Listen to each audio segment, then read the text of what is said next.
All right, guys, good morning. It is another beautiful day out here at the Mint Hill Shoe Market, and I'm not just talking about the sunrise and sunset, the turquoise, the magenta, I don't think we have magenta, the peach, the cerulean colors out here. Look at this. Man, another beautiful early summer morning. But today, we're going to get some miles in one of the shoes that I was most excited to see at the running event 2023. But I'm not a rapper. And that is the Salomon S-Lab Spectur, which is in this white box on the bottom here. It is a shoe designed for 4-hour marathoners. They say 3 hour and 30-minute marathoners and longer. So designed for time on feet to be comfortable with a little bit more pep. If you have not watched my Here's Why Pace Matters video when selecting a race shoe, go ahead and watch that now because it's the most viewed video ever on my channel. So some people thought it was worth it to watch. Anyway, in the back here, and this is how we're going to frame it up today, we have the 3 best shoes for 4-hour marathoners. The 3 shoes right now that if someone's asking me what shoe should I get to run a 4-hour marathon, Nova Blast 4, SC Trainer V2, Adidas Boston 12, all 3 of these people have told me after I've recommended it to them that they've used them for their training, they used it for their marathon, and they enjoyed them. And then yesterday, came into the lab here, Saucony Kinvara Pro, and I wanted to buy the shoe to review it and test it at the same time as the S-Lab Spectur because there's a lot of similar elements. The construction of these shoes, the materials used are nearly identical. Top layer race foam, bottom layer of standard training foam, and then the carbon fiber plate. This one was a little bit firm, stiff, and rigid. So today, I'm excited to see how the Salomon S-Lab Spectur does with some mileage. So let's get into it, baby.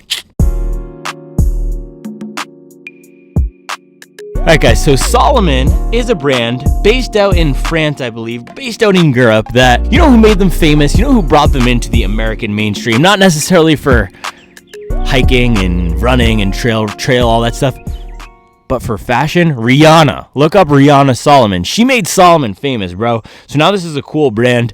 I'm hyped. This is my first Salomon shoe that I'm testing, and it's the shoe that's designed to help a lot of people out there because a lot of the elite marathon race day shoes are aggressive. Yes, they're lightweight, but they don't feel that great past the 3-hour mark, and I can verify this because I've tested nearly all of these top shoes on 2.5, 3-hour long runs. So this is a little bit of a different construction here. Let's take a look. Bang, bang, boom. Ha! Salomon S-Lab Spectur. And I can tell you right away, first thing I'm noticing, the width of this seems quite narrow. And one of the things that we've been noticing in almost all the shoes we're testing this year that are going for more stability is that they're coming with these really wide bases. So if you take a look, comparing these two things here, I don't know why I call them things, they're shoes. They are things, but they're also shoes. Thing 1, Saucony Kinvara Pro. Thing 2, Salomon S-Lab Spectur. Look at the girth on the Kinvara Pro, bro. And I don't know if that's because they're just an American brand, Saucony is, so they're going with a little bit of that wider base, but it's definitely a wider base here. Take a look at the Nova Blast, which is another great. This is the best shoe, best training shoe for 4-hour marathoners. I would even use this for a 3-hour marathon. I did a 3-hour long run in it, and it was fantastic. And for $140, you cannot beat that. So if we take a look at the Nova Blast, it also is wider for more stability. Now, the way the S-Lab Spectur is accomplishing that stability is with this little deer hoof out in the back. So you see they have the bisected foam here on the bottom. And like I said, similar to the Kinvara Pro, similar to the Boston 12, they've gone with a firmer standard EVA foam on the bottom here, and then a race foam on top. I believe it's Piba. Looks like Piba. Feels like Piba.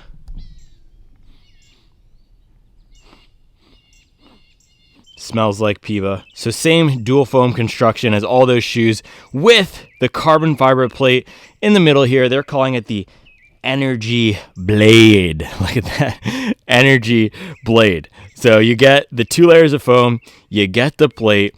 Let's take a look at the geometry here. So how is the shoe shaped versus some of the other shoes? And that's going to be what a main difference of a lot of these shoes here. So a shoe like the Nova Blast, this does not have the biggest rolling rocker geometry, and the way that this shoe accomplishes the magic of the midsole is with the trampoline pad or pod. I always forget, but that trampoline pad versus, let's make sure, let's clean our workspace here. All right, organize everything. Boom, boom, boom, boom, boom, boom, boom. Okay, versus the SC Trainer V2. Look at the bottom of this. Look how much of a curve there is on the bottom here. Same thing with the Saucony Kinvara Pro. Really curved, especially up here on the front. Then the Boston 12, it's flat through most of the platform, and then it curves up. That's how Adidas does their rockers. So if we take a look at the Salomon S-Lab Spectur here, let's see. It kind of combines elements of all of them. So like the Nova Blast, it has a little bit of that disconnected front and back. Like the New Balance, you have a big curve starting in the midfoot, and then like the Saucony and the Adidas, it does curve up. So it's not the biggest rocker throughout the whole platform. That's something that I really like about both the New Balance and the Saucony, is that the entire platform shares the roll versus the Nova Blast and the Adidas. You only really get that roll on the front, and that's going to be similar to what we get on the Salomon here, where the front and the back are designed with a little bit different geometry. So again, back, you got that stability, front, you got that curve. Now, the overall design of the shoe at first glance is a little bland, but as I've been analyzing it, letting my eyes feast on all they've done, there are some cool touches to it. So I don't know if you can see this. It's not immediately obvious unless you're looking for it, but it says S-Lab in the gray right here. And then on the inside, they also have kind of similar to what Nike does on some of their shoes. S-Lab Spectur, you're supposed to put your race on the bottom here, and then you do get the massive Salomon S-Lab on the side. So S-Lab is Salomon's performance division. They do, and with this shoe, they actually have, I think, 2 different drop downs of it, so 2 different cheaper versions. One of them is, I think it's all of this standard training foam with a plastic plate, and then they have another one with no plate at all. So this is the top tier of the S-Lab Spectur. I think they have a standard one called the Salomon Spectur, and the other one is named something completely different. But with this guy here, it is coming in at $220. So that's going to be the difference between this and any of these other shoes that we've laid out here. Boston 12, you can find it on sale right now for half the price of this. You can find the Boston 12 for $110. Make sure to go to Supwell to the best deals page. That should be right up there at the top. New Balance SC Trainer V2. The MSRP of this guy is $180. I bought this exact, what color is this? A violet tangerine. I bought this exact violet tangerine colorway for $140, I believe. And then Nova Blast, again, best value shoe on the market right now, best value new shoe, MSRP of $140. Absolutely insane, and the durability on this thing is going to be great as well. And then Kinvara Pro MSRP is $180, but it's on sale right now for $135. So S-Lab Spectur here, $220. Using similar construction as the Boston 12, similar construction as the Kinvara Pro. And one of the questions I got when I covered this shoe at the running event was, why is this shoe priced more expensive than any of the other training shoes when it's using the same setup as the training shoes? And that is a good question. I believe, this is what I think the deal is. And I think they actually announced that this was going to be more expensive. I think this was supposed to be $250. And then they dropped it to $220. I'm not exactly sure, but it is $220 now. And they could have priced the shoe at $200. They could have priced it at $180. I think we have a little bit of psychology going on with the prices, that they want to communicate that this is a legit racer, so they're pricing it at $220. Same thing as the Hoka Skyward X. And I did not bring the Hoka Skyward X out here. This is one of my favorite shoes in this category right now of plated training shoes, because I have not recommended it as a 4-hour marathon shoe. It is a little bit on the heavier side, and all these guys here are a lot better value just for the price you're going to pay, $110, $140, $140. But if we're talking about paying $220 for a shoe, then we might need to bring the Skyward X out here, because same price as this. And even just comparing it, actually, let me go grab that real quick.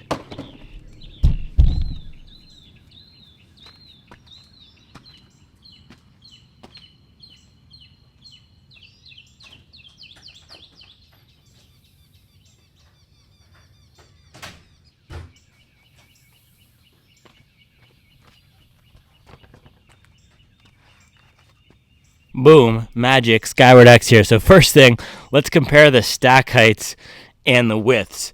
And I can tell you, I'm just feeling both these in my hands. Even with the little cardboard insert on the Spectur, it feels a lot lighter. But comparing the stack heights, Skyward X is around 50. The Salomon S-Lab Spectur is not that tall. Let me look it up real quick just so I can tell you on the fly here. So in the S-Lab Spectur, we're getting only 38 according to Running Warehouse, and then 30 in the front for that 8mm drop. And I was actually noticing that as I was holding it earlier. It doesn't look like it's as cushioned as some of the other shoes. So that is a little bit questionable with this shoe too.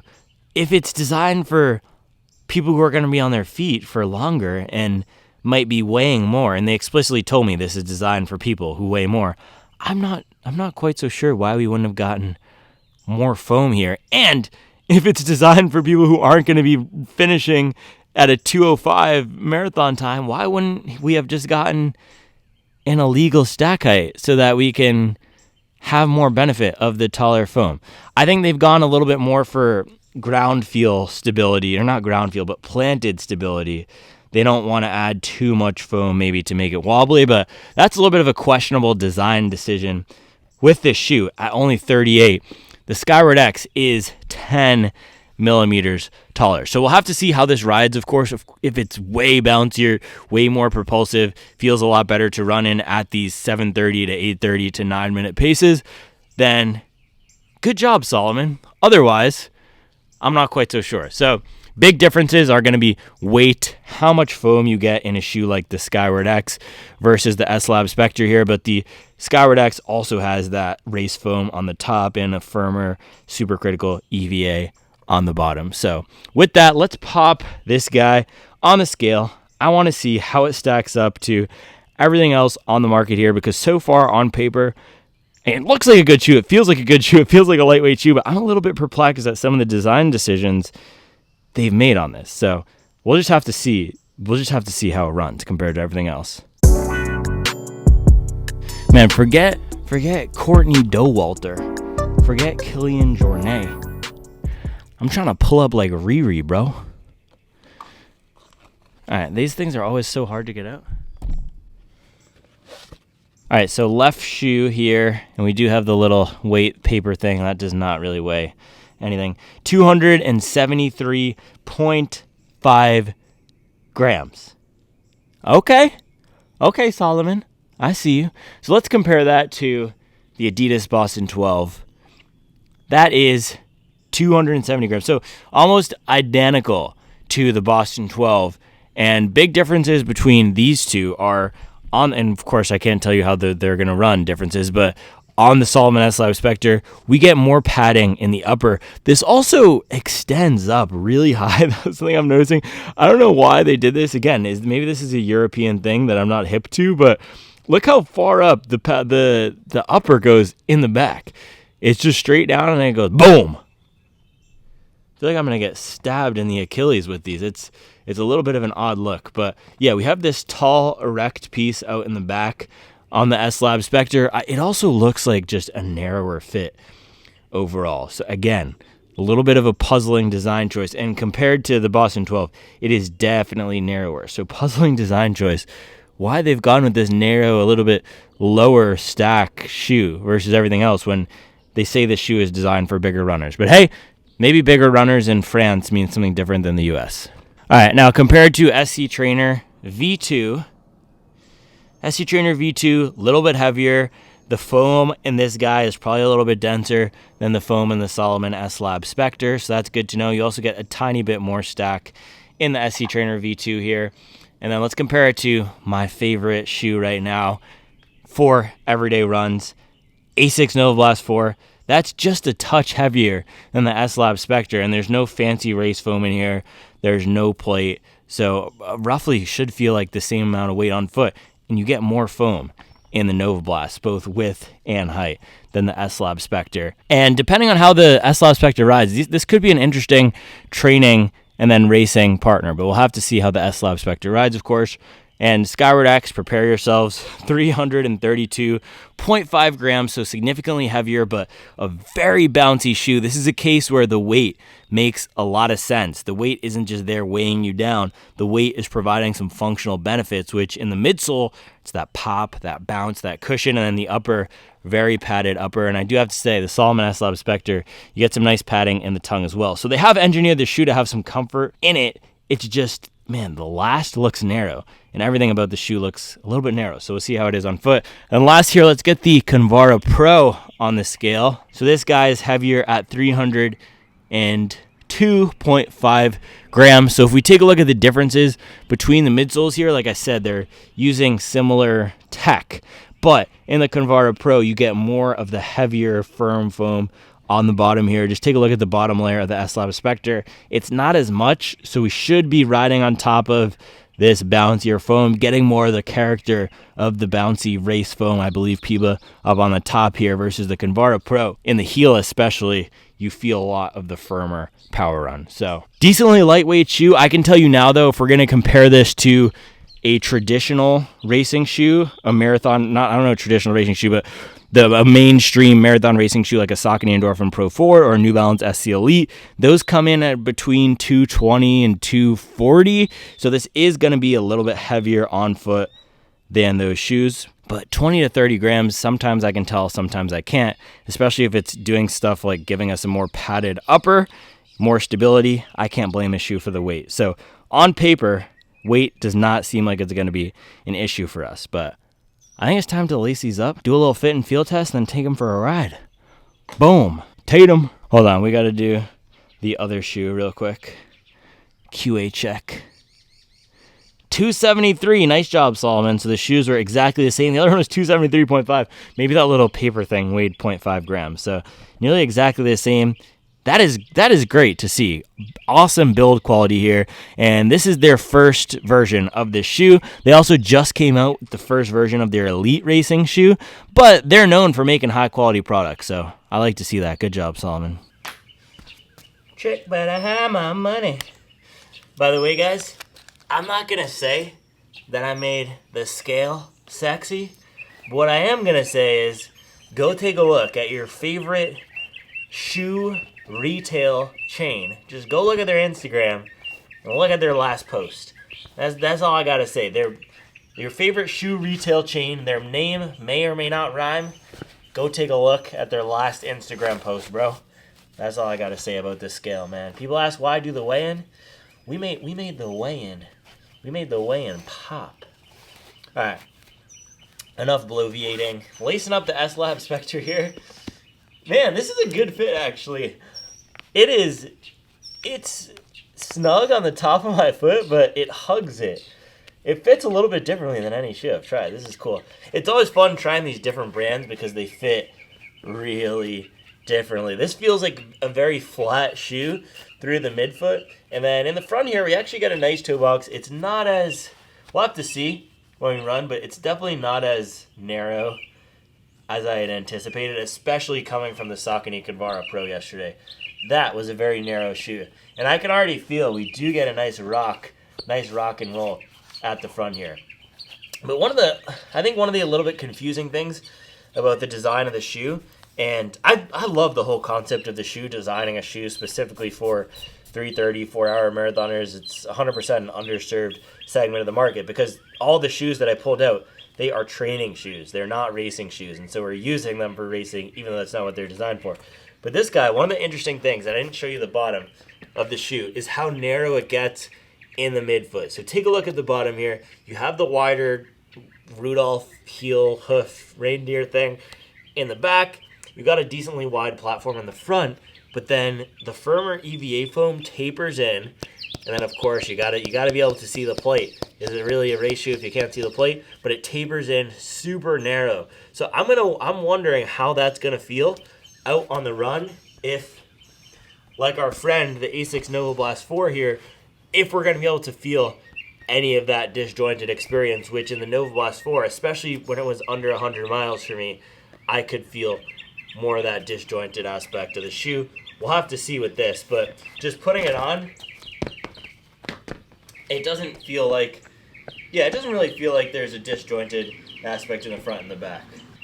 And lengthwise, it's actually solid. I went true to size, 10.5 US men's, and I have enough room, just a tiny bit of room up there in the front. And I'm wearing one of my softest socks today. I don't always wear these socks. These are the OS First socks. Very soft. I usually wear features. I told you I'm at the bottom of my sock drawer. I told you yesterday. We still haven't rectified that. Should have some more socks later today. But lacing these up, these feel nice. And again, one of these details that you can't really see unless you look for it. The tongue has these nice tan speckles all over it too. So that's just a cool design feature right there.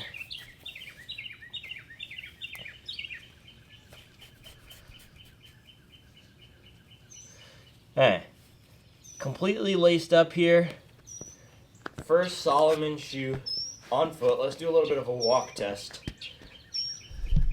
So the shoe feels fine, the shoe feels normal, but it does have that high top basketball sneaker feel with how far up this thing goes in the back. And then also the tongue is really long. And things like this do not bother me on the run. I completely forget about them, but it is just an interesting thing to note. How high up this, I don't know if there's a functional purpose, but it does go up really high. So a little walk test here.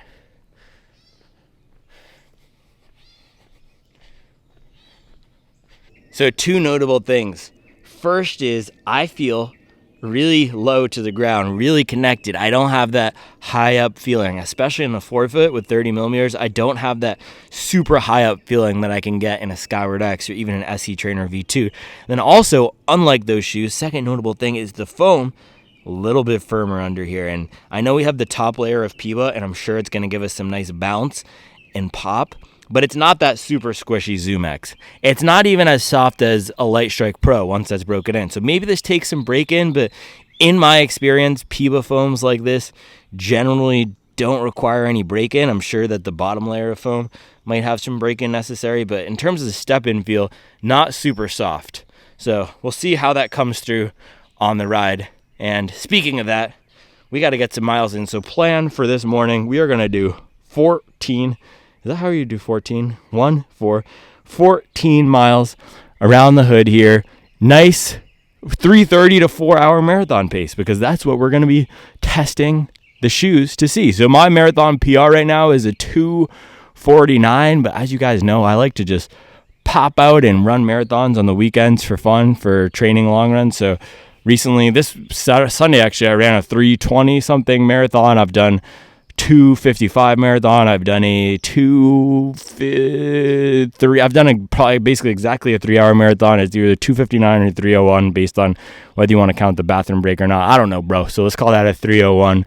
So I like testing shoes at a variety of paces. I also run a variety of training paces. So this morning will probably be anywhere from 7:20 to an 8-minute pace in these shoes. I know that's not exactly 3:30 to 4 hours, but I will spend a significant chunk of time at that 3:30 marathon pace to see how it does. And then also we'll pop out and do some maybe faster pace in this. I'm not sure if today or another run. The other thing I should mention is when I was at the running event and I interviewed the product manager, Gaston, about these shoes, Gaston, he told me that one of their elite athletes on the Salomon team, I'm not sure, actually, I don't think he was an elite, but he was a 2:20-something marathoner, so not elite, but he was part of the product development team. He liked to use these in his training for his long runs, some of his tempo-style runs. Maybe he was practicing marathon pace. So these aren't just limited to 3:30 to 4 hour marathon pace. They do have a broader use case, which makes them kind of similar to something like the Boston 12. So I guess we'll have to evaluate them for that use as well. And then last thing I want to note here, because I didn't mention it, but you do have the carbon fiber plate wrap up along the back here, which should add that stability. That was a complete non sequitur, not related to the run, but I thought I should say that because I don't think I mentioned it earlier. But with that, guys, let's get some miles in.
All right, guys.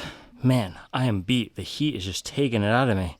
So we got 14 miles, brighten it up, bang, 14 miles, almost exactly 8 flat pace, 8:01 pace, nearly 2 hours, 1 hour, 52 minutes, 28 seconds in the Salomon S-Lab Spectur. Better have my money, shine bright like a diamond. I always talk about, right, the one thing that a shoe has that you can't find on any other shoe in the market, or that a shoe does better than any other shoe on the market. And all of these shoes here, they feel more cushioned. Some of them feel more fun. Some of them are bouncier. Some of them are more stable or just as stable. But this guy has no weirdness whatsoever. Salomon managed to design a completely normal feeling shoe. I'll go through and tell you the weirdness on every single one of these shoes. This shoe, it can feel disjointed and is a little firm for some people. And the back here with all the foam puffing off can feel awkward and cumbersome. This shoe has a 50 millimeter stack. 50. Why'd I say it like that? 50 millimeter stack. It does not feel normal for a lot of people. And if you're not used to running in max cushion shoes, this is going to be a bit of a weird ride. This shoe can feel really soft, and some people don't like the feeling of the plate in the heel.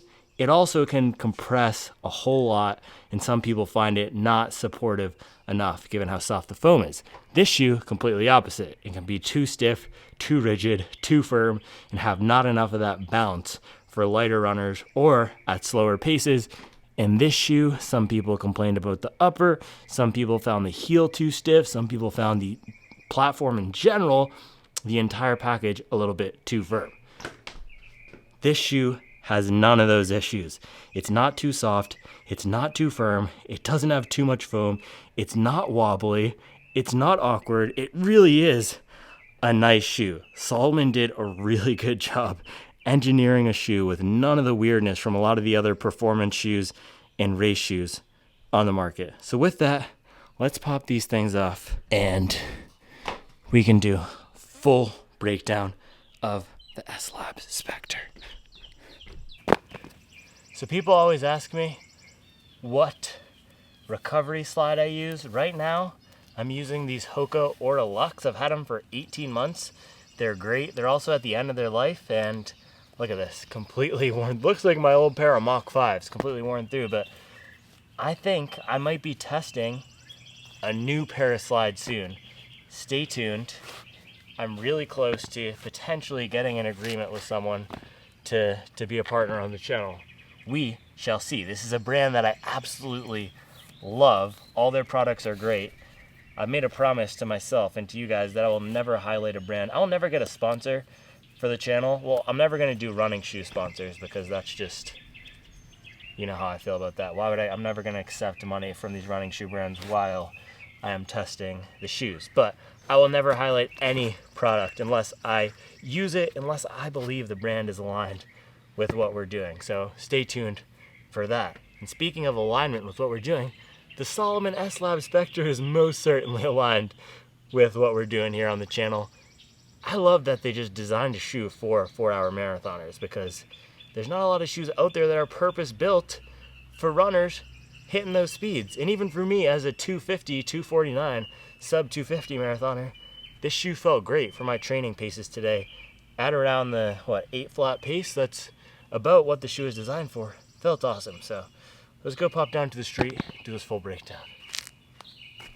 All right, guys, 14 miles, almost 2 hours in the Salomon S-Lab Spectur. So not only are we getting the first run review today, we're also getting a semi long run review or a medium long run review, whatever. I think Higdon calls it the sort of or the kind of long run. So we got 14 miles in this, about 2 hours, lots of time on feet, and the S-Lab Spectur is a comfortable shoe. So as I laced it up, the first thing that I said was, seems a little firm, and the step in is not super soft, it's not super squishy, because unlike a shoe like the Nike Vaporfly, the foam in here, especially the bottom layer, does not compress a ton. However, as soon as I started jogging in it, and I wish that I brought the GoPro today, because it was as soon as I started jogging on it, right as I left the sidewalk from my house here, I could tell that we were in for a fun ride experience today, because the top layer of this foam is really soft, and this is one of the best applications of dual foam that I've tried. Not necessarily the best ride experience, but the best application of the dual foam, because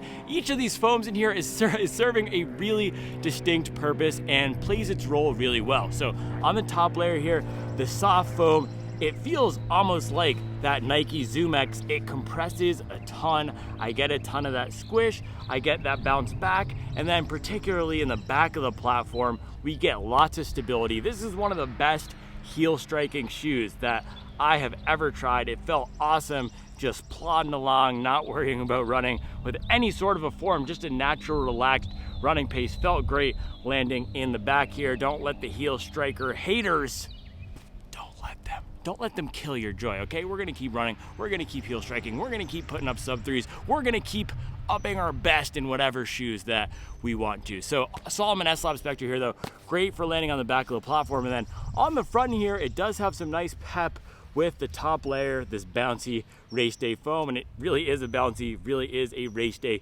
feeling foam. Now, the weirdness of the shoe, I know I said it felt completely normal, but the weirdness is a little bit ironic, and I'm not sure if it's because the shoe started its development cycle a few years ago. There's not a lot of foam in the forefoot. It doesn't feel like a lot of foam. Now, 30 millimeters isn't super low, but the way that they've done the shoe with the top layer here being a little bit more compressive, at times I felt like I was riding right on top of the plate, and I was a little bit surprised at how soft or how much ground feel I felt like I had up in here. When I was thinking of a shoe designed for bigger runners, designed for more time on feet, I immediately thought of something like I ran in yesterday, Kinvara Pro, something like the Skyward X, maybe even SC Trainer V2, where it feels really robust and the forefoot feels like there's a ton of foam in there, so it's not compressing too much. So that is the one watch out with this shoe.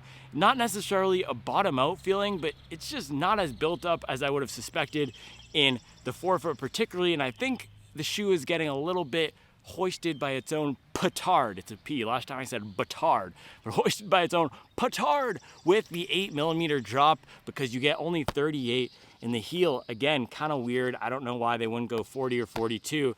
And the 8 millimeter drop, if they went 40, would have been 32. If they went 42, would have been 34. I can do math. But with this 38, you only get 30 up here. My guess is that, again, they didn't want to give a super built up structured shoe like everything else on the market, but it does leave the shoe in a bit of a weird place with so many other great options coming out this year, like that Skyward X, Kinvara Pro, if you like a firmer shoe. Even some of the traditional race, or not traditional, but even some of the racing shoes that are designed for faster marathons like the Rocket X2 or Saucony Endorphin Pro 4. Those all feel a little bit more built up in the forefoot, and even on paper have more foam in the forefoot. So what you're not going to be getting out of this shoe is as much cushion and protection in the forefoot, but it does feel very nimble and very stable. It feels like a more stable Vaporfly, and I think that's what Salomon was going for with this shoe. They wanted to give that race day light, fast, gliding along experience to runners who aren't going to be putting up sub 3, sub 245, sub 230, sub 210 marathons, and they accomplished that really well. So if you've tried the Vaporfly and you found that is just too soft, just too much compression, not stable enough, this shoe will certainly rectify that. You get way more of a stable feel in the back. You do get a little bit more of a built up feel in the front. You're not going to be slamming down on the ground. It's just that with this top layer here, you're not getting as much oomph in the front as you would out of something like the Cielo X1 or Saucony Endorphin Pro 4. So that is the midsole experience of the shoe. Other things, the upper, absolutely fantastic. One of the best racing uppers that I've tried this year. It might even be one of the best traditional training uppers that I've tried. I wouldn't put it above something like the Saucony Endorphin Pro 4 just because I really enjoy that one-piece thing. But with this shoe, it was snug without being too tight. It was also really good fitting in the forefoot without having any of that rubbing. And then in the back here, also great stability and a great nice cupped feel without too much structure. You can see I can still push it down here. So that was the thing with the Kinvara Pro yesterday. It was very firm. Saucony's doing that across a bunch of their shoes, putting that super firm feel. We don't get that at all. You get a nice little bit of flexibility while still having the padding, and then lots of breathability. It's about 85 probably right now. Let me see. 79, but it probably feels like 84, and my foot was not too hot in this. Let's take a look at the bottom here. You can see we get some good coverage, but again, bone dry out here, so we couldn't really test the grip, but I will say felt very nimble with the cornering, with the turning. So some of my UK friends out there, I'm not gonna do the bloke accent today, but they've told me that they prefer, some of them, lower stack shoes when doing park runs, when doing races that they know are gonna be super twisty and turny. So something like this might be a good alternative to a Cielo X1 or to a higher stacked racing shoe, because you don't get that illegal stack in here. You don't get that super robust 34, 35 millimeters of foam in the forefoot. It feels a little bit better to turn and to navigate the corners, the twists and turns, the cul-de-sacs out here in the burbs. So that is a benefit of having a little bit of the lower platform here. And then the last thing I'll say about the bottom, I pointed out this narrow midfoot here. I didn't feel any sort of disjointed front and back ride experience. I didn't have any issues with the width of the midfoot. It was a comfortable shoe. I think anything that they did, or everything that they did with the back here with the Rudolph flare, is nice. We used to call this the Hoka hoof, but Hoka went away from it. So now it's the Salomon split, baby. Salomon split. Shout out Riri. But yeah, the Salomon split back here did a really nice job. Great for heel striking. And then you do get a nice pep landing on the forefoot. So it works well for every single type of stride I tried with it. I didn't do too much faster pace pickup just because my legs are a little bit tired today. So next time we lace the shoe up, maybe I'll do some faster pace pickup. That's not really what it's designed for. It's designed for 7:30 to 8:30 marathon pace, or even slower. And today felt absolutely fantastic for it. So to wrap up, Salomon S-Lab Spectur. This is going to be a nice shoe. Of course, we have to do more testing, but first run here, nice shoe if you don't want that super built up, tons of stack experience. Feels like a more stable Vaporfly. Accomplishes what it sets out to do very well. No weirdness. I think most people would prefer the ride of this over the Boston 12. It's a little bit less awkward, a little bit less clunky. It also has more of that streamlined race day experience than any of those training shoes. So I understand why Salomon is pricing it at $220. It really does feel like a racing shoe with a little bit more stability built in. So good job, Salomon. We'll be doing more testing on this, but first run, I can say this is trending toward being a shoe that is Supwell certified. We cannot Supwell certify it yet, but I am really impressed. Nice job, Salomon. This might be going on the list of best shoes for 4-hour marathoners, but of course, we got to get the true long run in it and maybe some other pace work in it as well. So as always, guys, I appreciate you watching, and I'll be back tomorrow with another video.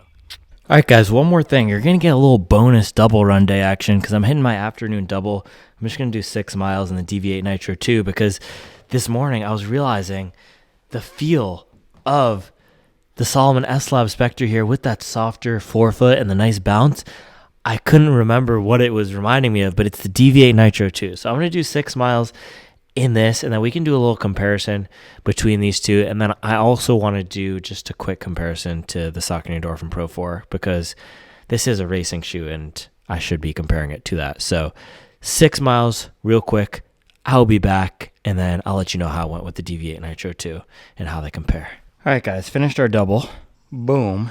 6 miles at an average 8:07 pace, 49 minutes, 16 seconds, and boy, I know I've been saying in every video that it's hot, but today it is hot. Look at the grass. Even the grass looks like it's hurting from the sun. It looks like it's physically in pain because it knows, even though it's probably 88 with the heat index right now, when we get into June and July, it knows that its beautiful verdant green look, the lushness, can stand no chance against the summer heat down here in the Carolinas. Man, I got destroyed. But let's pop these off. And sometimes I can just tell when a video feels incomplete. And today it felt incomplete without doing some sort of a run comparison to another shoe. And it's really hard sometimes with these shoes because I do not want to